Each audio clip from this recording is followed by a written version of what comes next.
Good morning.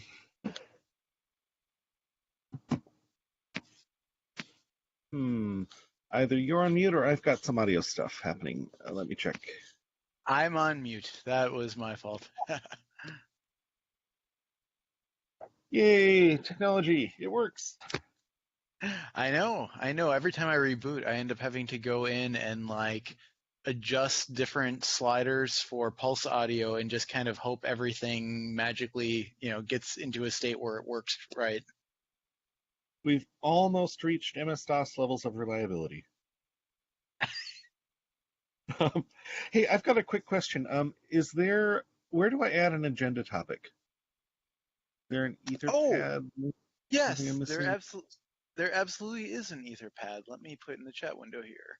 I'm actually Ah, working on it right now, because I was bad and tried to multitask too much this morning and got behind on reviewing pull requests.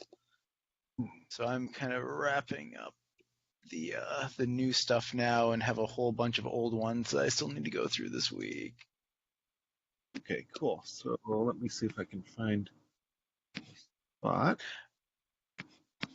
So you're working on current status of pull requests and Yeah. So right down at the bottom of discussion topics there for yay. let me update the dates here. Oh, is it today's the 8th and last week was the 1st. There we go. Time flies when you're having I fun. Let's see now.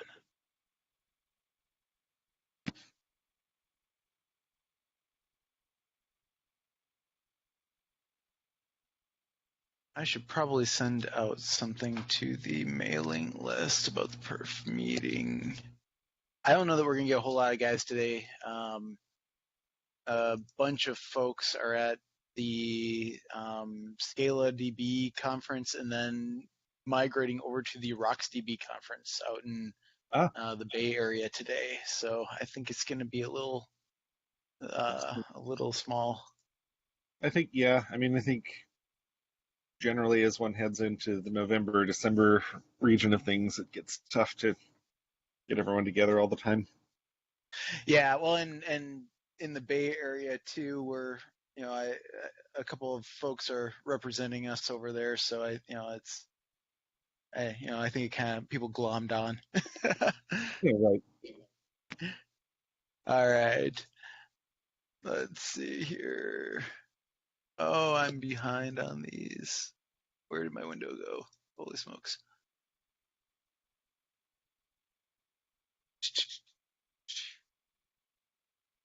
Thing.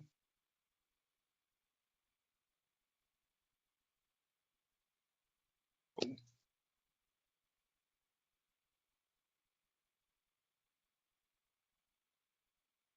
All right, guys, let's we'll get started here. I confess again that I'm behind on my pull request review. I was trying to multitask too much and got behind on it. So still working on that. In fact, what I'm thinking here is maybe I will continue to do that and let's flip things around because Jesse has a good topic he'd like to discuss here, and maybe I'll work on this in the background. Um, so, hey, Jesse, wanna VLA's vector strings and you? What do you got for us?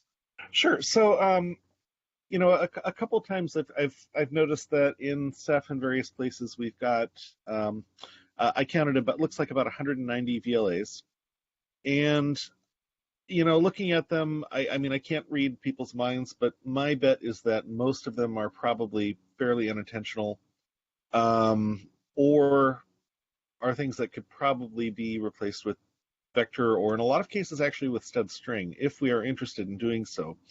Now that the Linux kernel has banished VLAs, I thought I'd take the temperature again and just see how people are feeling about them, and maybe it's a good time to talk about some performance implications of changing them, or if we really want to, is it worth the effort? To my mind, uh, I guess first off is to make everyone briefly aware, if in case they aren't.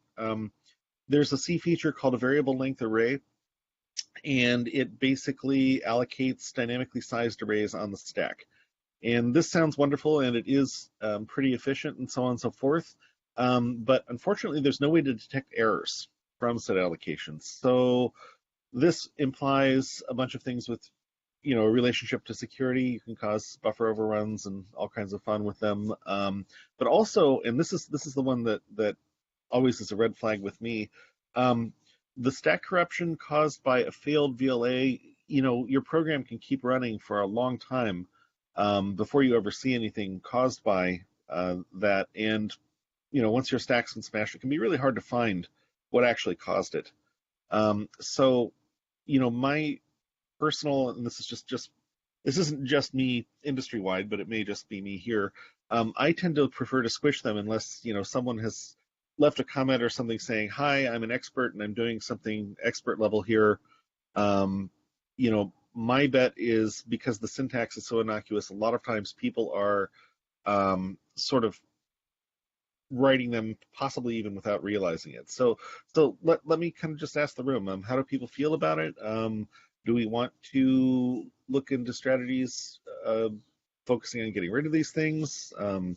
Has anyone run into issues with them before? Questions, comments?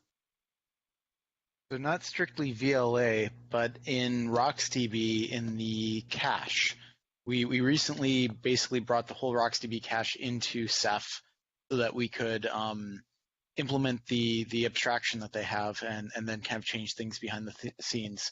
And one of the things that they do is actually the old school struct hack uh, but they do it in C++ rather than C. So that was causing huge issues because, well, for a variety of reasons, let's say. Um, so I was not happy with that, even though it probably was a slight performance gain, right? Because you can like malloc things and upfront and kind of get a nice contiguous range of memory. Um, on the VLA side, I don't actually know what do we where do we use it? How do we use it? Do you have any insight into that? I have some. I haven't visited every single call site. I do have a file I can point you at and share with the group, where I just found all the places that were using them by turning on the GCC warning for them. Most of the time, what we're doing with them is simply allocating a buffer at runtime.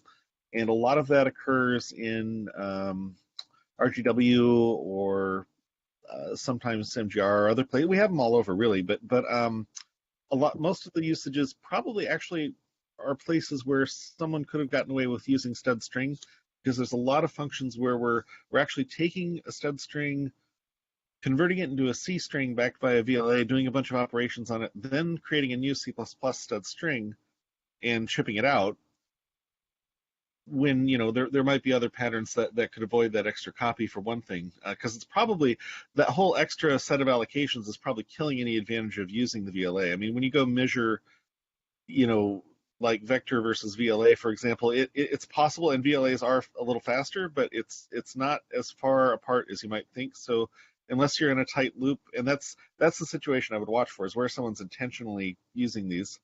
Um, it's hard to say. Erasure code probably has the most complicated usage of them that I've seen so far, and it's difficult to say, you know, again, what the intent of the programmer is. You can replace them with vector pretty easily in that module, from what I've seen so far, but whether or not that's a critical performance, net win, loss, gain, it's hard to say. Um, I haven't seen so far too many cases where you can replace them with just a regular array. I mean, they are mostly looking like it's legitimate dynamic behavior so far. So if anyone's interested, I can send a text file that actually shows where we're using them. But again, by far the most common pattern seems to just be someone making a character buffer um, and copying some data around. And yeah, I would Yeah. say that's the most common case. Yeah, that's interesting because that's kind of what I was wondering is we do that kind of thing all over the place. So I wonder a little bit if VLAs actually are doing anything at all for us. It might be that we notice no difference, or you know, if we just replace them all. But My suspicion is that we probably wouldn't. I mean, short of a case where we're doing a lot of those in a really tight loop or something, I mean, I think it'll be tough to even measure. one of the things I guess and other people can disagree with me, but I very much kind of feel like we it would be good to kind of bring things back to being simpler and safer first, and then kind of making very conscious decisions about where we tune versus kind of scattering stuff all over the place and not really having good reasoning for it. Which I think sometimes in the past we've kind of just made assumptions about what things are going to be problems and what aren't going to be. So I would be in support of just eliminating them and then dealing with the fallout later. If there are specific things we really need to bring back, we can. But that'd be my take. Anyone else have thoughts on that?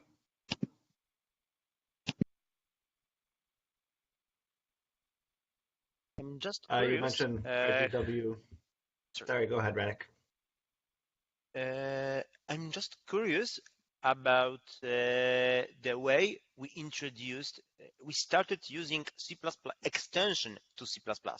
It appears to me we are just not building Ceph with dash pedantic or something like that. Correct. This is sorry, go ahead. Maybe we should consider switching to it.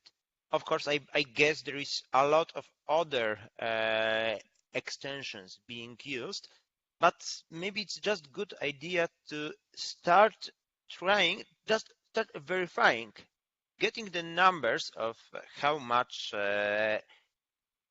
many times we are using such extensions and where.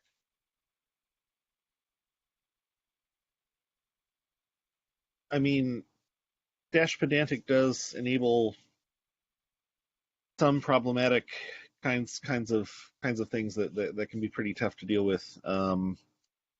But I mean, I agree that it would be useful to see what kinds of warnings you get if you turn it on. For VLAs, there's this flag, and it is indeed a GCC extension. And I'm not sure. One thing I always get a little confused by is the pedantic behavior between GCC and say Clang. I think might be the reason that I tend not to enable it in my projects at least. But yeah, maybe Sage has some thoughts. I've seen pedantic cause quite a bit of trouble in larger projects before. But I agree entirely with the goal of trying to use standard C++ by default.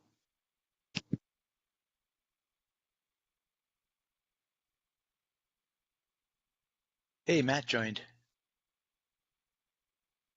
I just overheard Grayson join, so I was missing it. VLAs, Matt. What do you think? Please no? No, getting rid of them. Yes, please.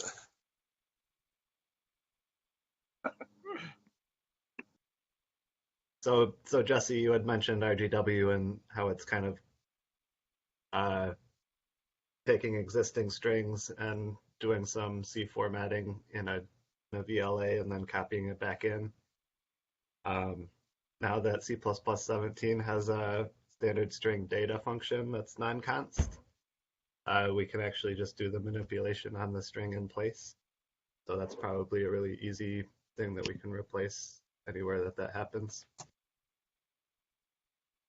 Yeah, definitely. In fact, in some of the call sites I've looked at, it's hard to guess someone's intent, but I really think they probably meant to take, a stud string by value, so they have a copy of it, do some manipulation like converting case and filtering characters, and then just returning something, returning that copy. But instead, what happens is you've got a stud string reference parameter, you make a VLA, do your manipulations, and then return a new string from that. So I actually think in a lot of cases, by revisiting these, it'll actually be faster just because of eliminating things like that, taking advantage of things like RVO. Again, with C++ 17, there's lots of RVO optimization opportunities that just didn't exist before. So, I think there's actually a lot of utility in doing this. And if everyone's sounding as optimistic about the doom of VLAs, as I am, then I think it's worth looking at if everyone else thinks so. Does anyone not think so?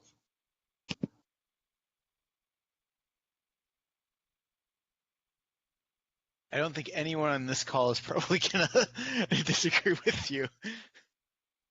Cool. Yeah, Okay. I think the only risk is taking code paths that aren't hitting the allocator now and going to the heap because of this. So there might be cases where we don't want to do that, but in general, I think we do. I mean, do we have any sense that there's such cases, or there are interesting cases like that? So far, the most complicated looking code that I've seen using VLAs heavily is in erasure codes, and it's hard to assess how reliant that code is on them, or what the performance impact would be. It almost looks, in fact, like you could get away with constant sized arrays, but it turns out not quite. It is indeed reading them from a file, and the dynamic allocations are necessary. So, but other than that, I haven't had a chance to actually measure anything. But the physical replacing of it with like vector of int or something is not difficult so far. Other than that, I mentioned a little earlier, probably before you joined the call, that the most common case of the about 190 occurrences in Ceph is by far allocating a character buffer, doing some manipulation, and returning, a new string or some other thing related to that buffer. Yeah, I haven't seen anything where the programmer has said, I'm deliberately using a VLA, cross your fingers and pray the stack is fine. I haven't seen that yet.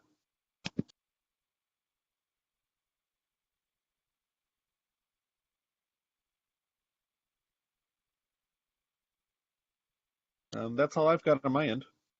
Thanks, everyone.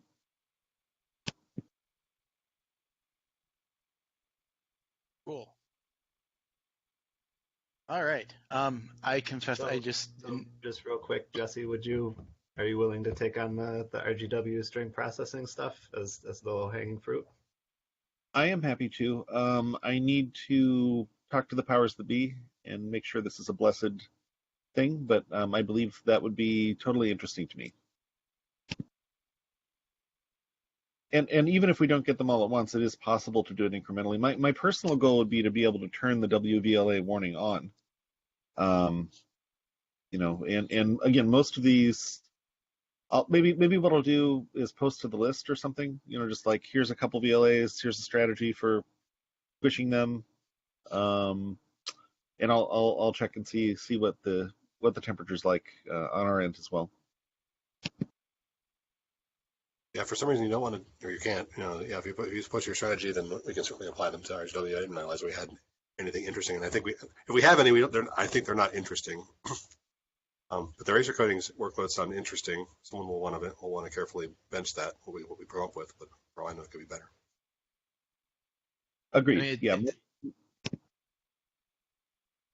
It definitely sounds like there's a lot of cases out there though where it's just, like you said, it would even potentially result in a. It's just somebody's habit. It's just somebody's habit, and we've got it. Yeah, that's what I've seen so far. So I'll go ahead and post maybe something to the list, and just we can talk about it there further if that's the right place to do it. Yeah, and well, this is just my opinion, but I think I think asking forgiveness is better than asking permission, right? So just go do it, and I don't think there's gonna be too much. I don't know. I would advocate this is a good thing to do. So. Okay, sounds good. Thanks, everyone.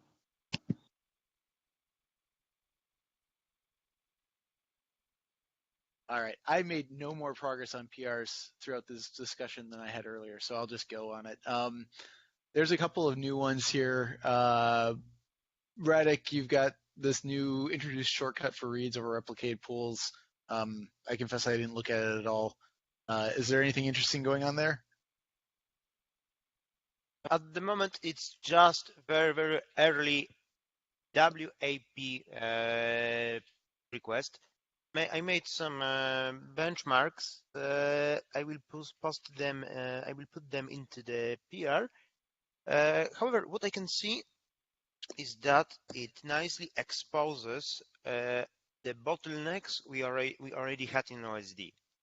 I started. Well, it's just much easier to profile the things with those patches because at least for read path it becomes much simpler. So I was started working on other things on top of it, like for instance, in event center wake up method that is I think used to wake up a messenger and to get it processing always a reply crafted by TPOSDTP. Well, I was able to replace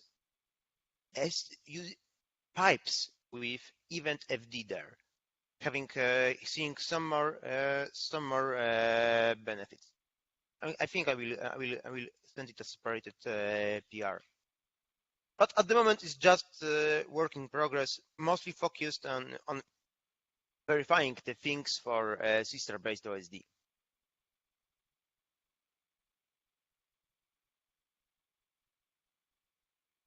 Cool. All right. I don't know anything about this replace dashboard service thing, but I think it's more manager stuff. So they're, I think, working on improving it in various ways. It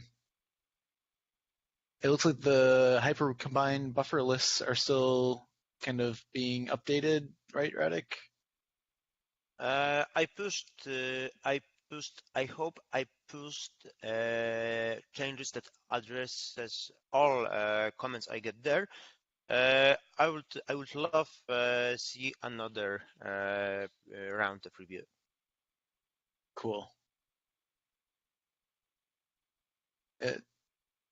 Casey, were you looking at that earlier? Yeah. Would you be able to review it again? Gladly. Cool. All right, good deal. Right.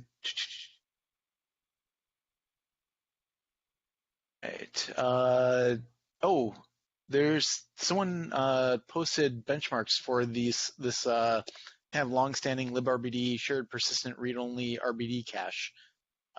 They look fantastic, right? But it looks to me like the workload is basically entirely sitting in cache, so it's not very interesting. What would be much more interesting, in my opinion, would be to make sure that there's lots of evictions and promotions happening.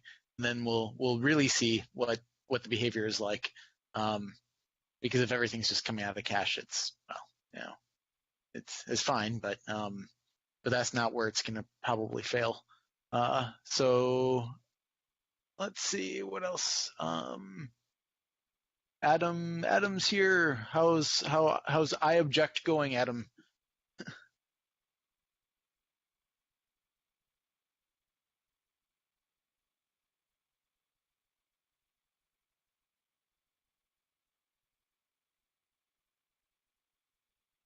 The test, and I've also been sort of pulled aside for some RGW related stuff at the moment. It's basically ready to go. Once I have the test completed and merged in, but people can start doing stuff with it now if they want to.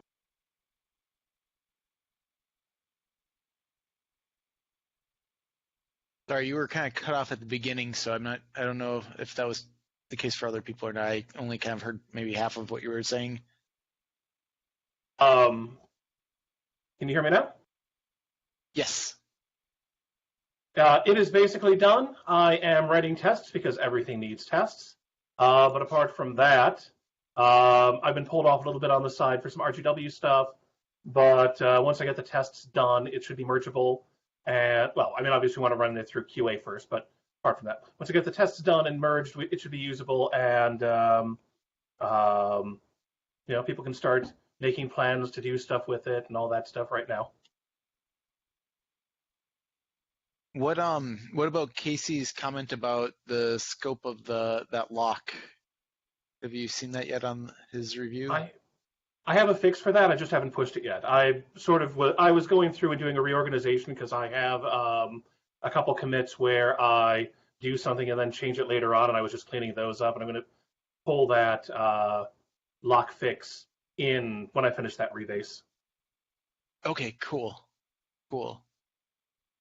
I might wait before you've got that if to look at it at all, but yeah, neat. I'm excited. All right, what else do we have here?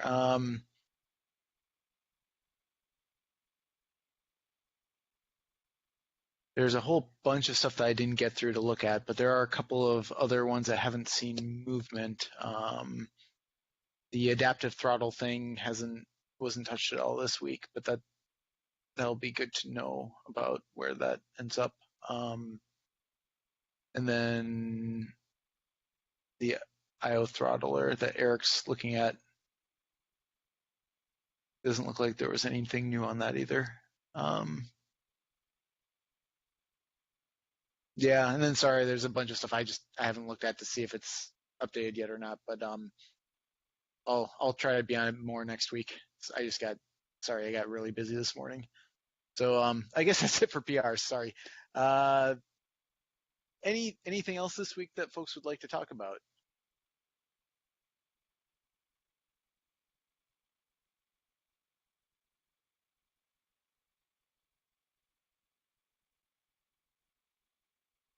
I do have one other bit of info that it's possible we might be getting some new performance test hardware in the lab.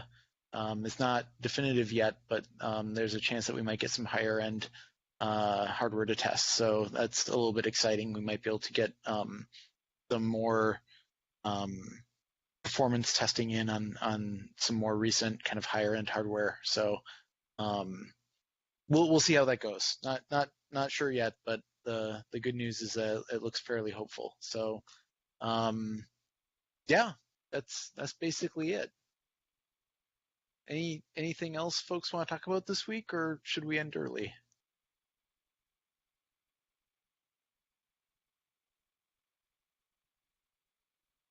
All right. I have a small question. If that's all right. Yeah, absolutely. Yeah, go ahead. About the hardware, who can use it?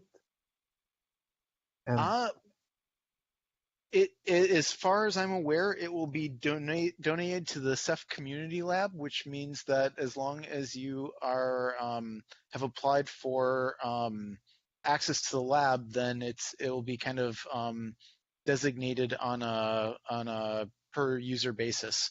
So Mohammed, I think that assuming that we get this, certainly for some period of time, you'd be able to use some of that hardware if you'd like.